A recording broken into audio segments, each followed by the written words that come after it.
What is the difference between solar photovoltaic glass and float glass?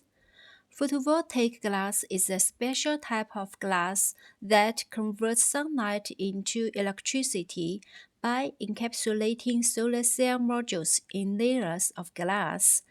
Usually, low-ion tempered glass or double-layer glass is used, and the surface is coated with anti-reflection coating and a transparent conductive layer. Float glass is a common glass manufacturing process. In the production process, glass raw materials such as silica sand, sodium carbonate, limestone, etc., are melted, flowed out evenly from the top of the glass melting bath, and solidified into thin flake glass after cooling. This technique produces high-quality, uniform thickness glass for a wide variety of applications.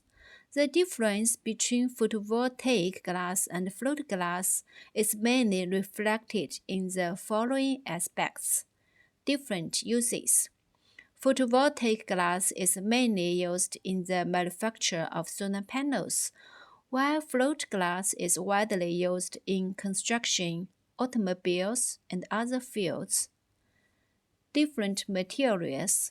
Photovoltaic glass usually uses special materials such as low-ion tempered glass or double-layer glass, while float glass is produced by using ordinary glass raw materials through special processes. The manufacturing method is different. Photovoltaic glass needs to be coated with anti-reflection coating and transparent conductive layer on the surface, and the solar cell module is encapsulated in it.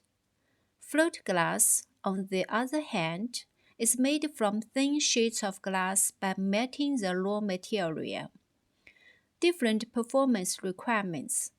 Photovoltaic glass needs to have certain special properties, such as transmitting, reflectivities, and wind pressure resistance, while float glass mainly requires uniform thickness, high strength, and light transmission performance.